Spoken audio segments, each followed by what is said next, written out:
Good afternoon, my name is Lori Knott. I serve as the Vice Chair of the Eastern Synod, and my husband Jim and I are both proud supporters of the Bishop's Company. And I am delighted to join with you today for our first in-person gathering since 2019. We do have Bishop Company members across the Synod, so for today's event we are recording it so that we can share the Bishop Michael's reflections with them. I want to start off by acknowledging ELFEC, the Evangelical Lutheran Foundation of Eastern Canada. We have all felt the cost of inflation. The cost of dining out has not been spared. We are appreciative to ELFEC for their sponsorship, which helped to subsidize the cost and reduce the individual ticket price. Lee Gould, ELFEC's Executive Director, was unable to be with us today and sends his regrets. Catherine Smith, well known to many in this crowd, serves as a giving advisor. Catherine, may I call on you to say a few words?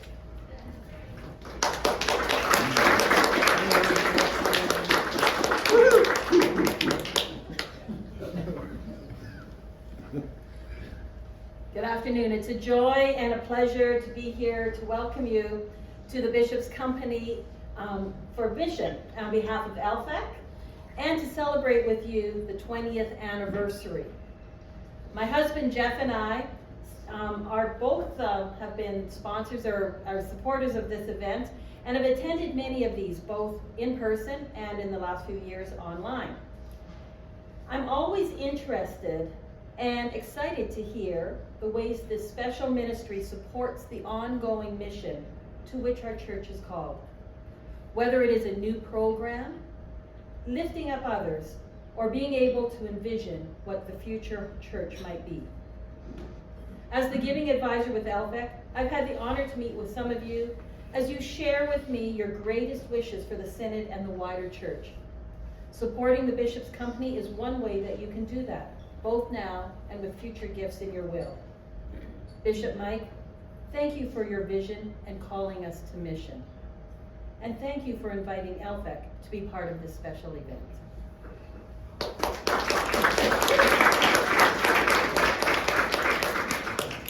Thank you, Catherine, and please pass on our thanks to Lee. Well, over the last 20 years of the Bishop Company, we have had speakers who challenge us with their perspectives or share details of specific new ministries. This year is a little different. Bishop Michael has indicated that he will not seek re-election at our upcoming Synod Assembly in June 2024. Today we will hear reflections from Bishop Michael as we celebrate 20 years of the Bishop's Company and as he marks 25 years as our bishop. I have been tasked with his introduction. The only man in the room who doesn't need an introduction.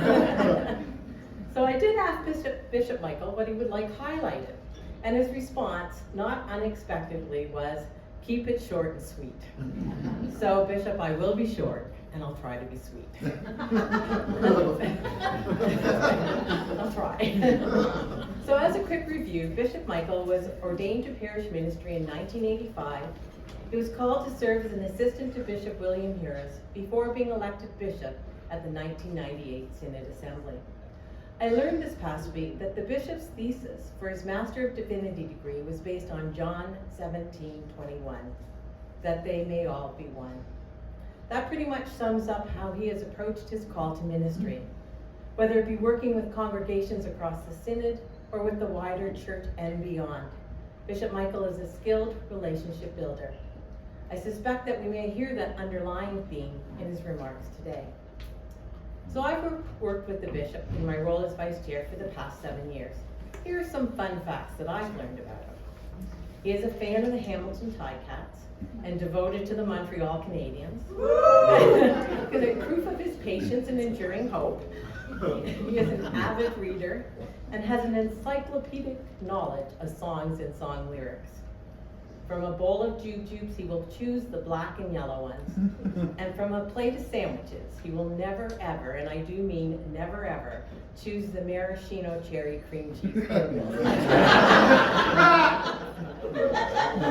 And finally, while we know him as our bishop, he is also a husband, father, and grandfather. And to these people, we owe his family, we owe a debt of gratitude. His time as bishop means he misses a lot of time with his family. Bishop Michael is married to Lois, who joins us today. They have 4 daughters who have blessed Lois and him with 4 sons-in-law and 9 grandchildren.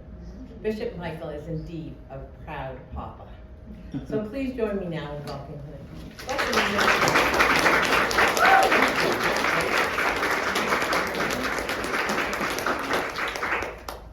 That was indeed short and sweet. Thank you. Thank you, Lori. Thanks all of you for coming to be here today. It's so wonderful to see you all and to be able to share this time with you. Your presence, your encouragement today and through many, many years means so much to me. It means a lot to our synod staff and to the leadership team of our church. Thanks, Lori. Thanks, Christy, for all the work that you've done to bring us together today.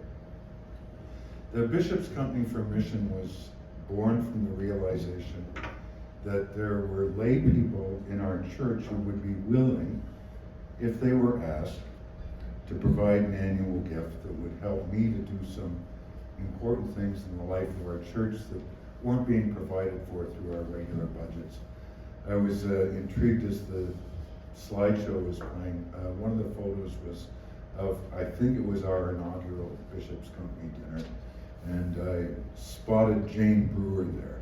Jane was the vice chairperson of the Eastern Canada Synod before her very long and distinguished career in municipal politics. Jane's what put me up to the Bishop's Company. She said, Michael, you need to ask people for money. I know it makes you uncomfortable, but trust me, there are people that if you ask them, they will help. And you've been so faithful through these years. The Bishop's Company provides a mechanism and a pool of funds whereby we can make some important and much needed discretionary investments in people, in relationships, and in new initiatives. And I want to just give a couple of examples of how your gifts have been used for a variety of purposes.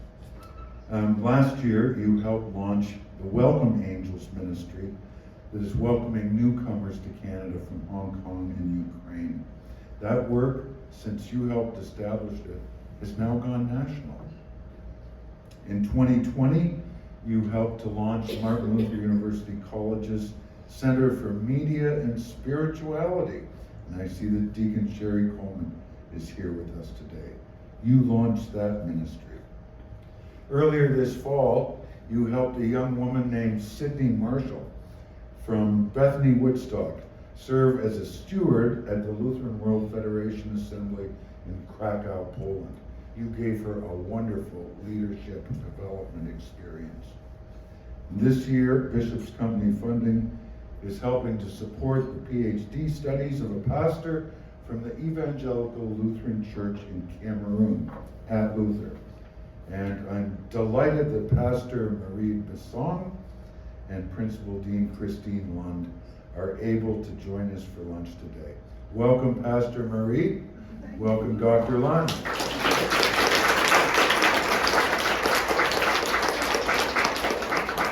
And finally, you've given me discretionary resources that have allowed me to provide immediate support to rostered leaders experiencing expenses related to some unexpected medical or personal crisis. This has made an amazing difference in the lives of so many people. People experiencing a crisis can contact me and get some help immediately because you have given me some resources by which I can do that. Your gifts have and will continue to make a big difference. And thanks to your generosity this year, we're going to be able to provide a pool of funds whereby our synod's next bishop will likewise be able to provide some seed money or a special gift to make something good happen that would otherwise not happen. Our next bishop. Well, you all know now that we're going to be electing a new bishop when we gather in 2024. And the planners of this gathering have asked me to say a few words about that and offer some reflections. So first, people ask me, so why are you quitting?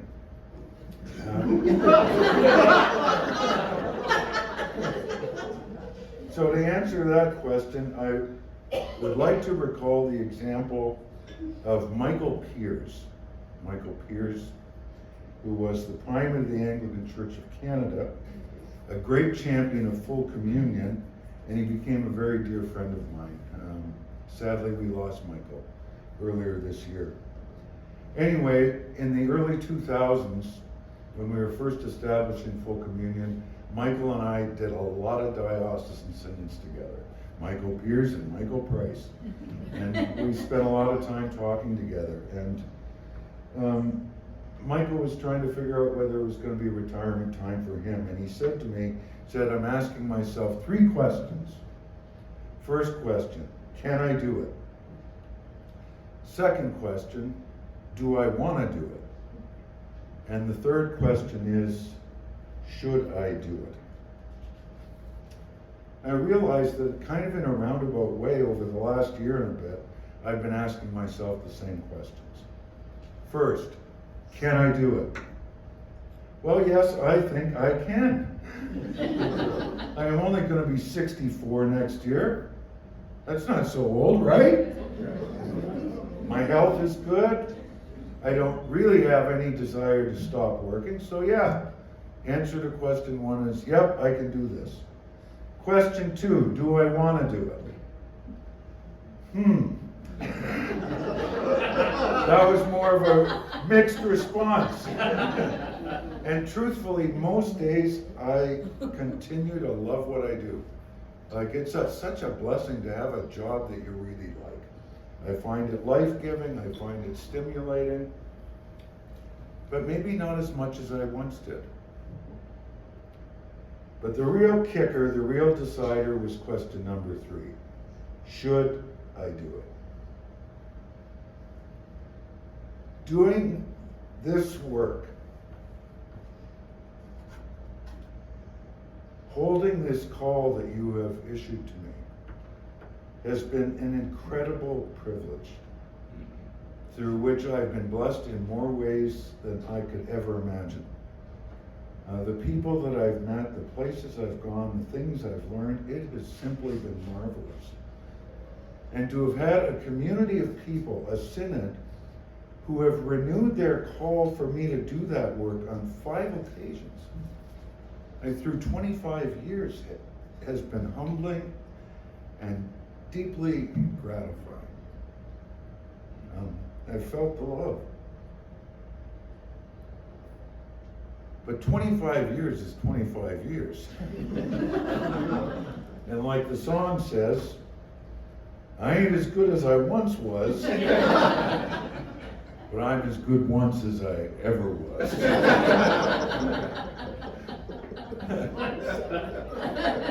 But here's the thing, I'm not sure that's a good enough place for the bishop of our synod to be in this time and circumstances. Whoever does this job really needs to be on top of their game. And I'm not quite on top of my game anymore.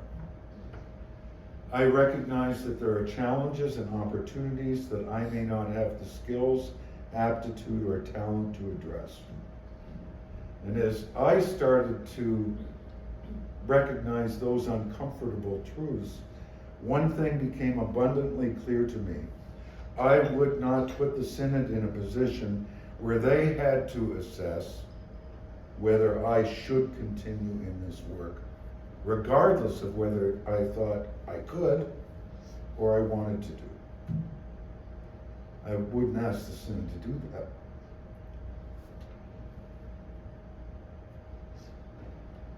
I love you and our church too much to put you in a position of feeling conflicted or pressed to make an uncomfortable assessment that was really mine to make. And so I concluded, and I think correctly, that I should not seek another term of service. It wouldn't be right. So that's why I'm gonna quit. I think I should. I have learned so much from working and living with all of you these past 33 years of working in the Synod office. You have been wonderful teachers. And I've been asked to share a few of the things that you have taught me. So, a couple. One, I've learned that context means everything. Large organizations have to put in place systems, policies, rules, procedures, all that stuff to help maintain the bonds of unity that unite us. I know that. But those organizations and the people that lead them must never lose sight of and really appreciate the unique and individual identities of each and every unit, each and every congregation, rostered leader, individual member. Context means everything. And if you're going to lead this ship, you need to invest time, energy, and especially heart in learning as much as you can about the particular context in which our pastors, deacons, congregations, and members are living out the faith and living out their discipleship. The flip side of that is that I've also learned that an inability or an unwillingness to look beyond one's own individual context can really bind us and limit us from experiencing a fuller discipleship. One of the bishop's primary tasks is of bridging the local and more universal experiences and expressions of the church. The bishop always needs to be bringing wider realities in church and society to the church's most local expressions. And the bishop also needs to always carry those most local realities and expressions to the broadest and widest expressions. We all deserve and need to have our individual contexts honored, supported, respected, and celebrated. But we also all deserve and need to be invited to consider and embrace broader and wider contexts and realities that may be new to us. That's the only way that we grow. I've also learned that there are an awful lot of wonderful, generous, kind, faithful people in this synod of ours. I count those of you who are gathered here today among that vast number. I've often felt in this work when people ask me how I'm doing, that they have a sense that I spend most of my time dealing with difficult people and difficult situations. That's not been the case at all. That's a myth. Sure, I've encountered some difficult people, obstreperous people. I've also had to deal with a few harmful people. And those situations need to be dealt with and those situations addressed. That's part of what leaders are called to do. Bad behavior can't always be prevented. But what I've learned is that healthy and strong systems and leaders can prevent the capacity of harmful dynamics to take over and dominate the life of a system. Just as a healthy body is less susceptible to disease and infection, so also are healthy church systems less susceptible to harm or danger. The primary means by which we make those systems healthy is in freely expressing and focusing our attention on the love of God that has been gifted to us in Christ Jesus our Lord. In the days of the early church, the presence of love active in the lives of the first Christians compelled other people to say, "See how they love one another." That love, expressed in sacrificial service and generosity, made those communities resilient, strong, and attractional. It became their means of self-definition. Like the old camp song, they will know that we are Christians by our love. One of my favorite authors is the late Alistair MacLeod. He was a professor of English at the University of Windsor. He wrote mostly short stories. He only ever wrote one novel. It's entitled No Great Mischief. It's well worth a look. The last sentence of that novel reads as follows: all of us are better when we are loved.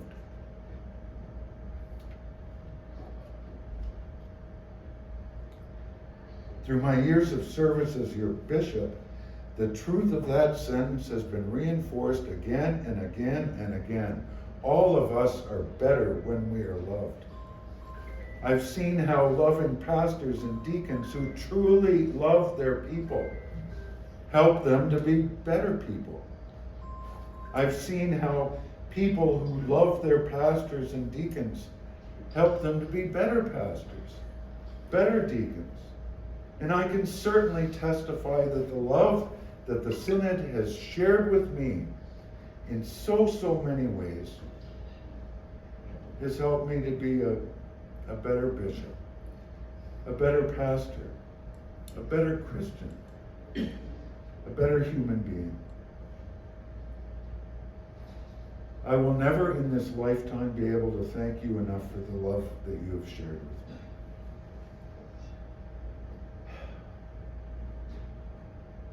So thank you. Thank you for your participation and support of our church and our synod through the Bishop's Company. Thank you for the personal vote of confidence that your participation in this work signifies to me and to those who work closest with me. And finally, thank you for the generosity of spirit that brought you here today. It's been great to be with you and to have this time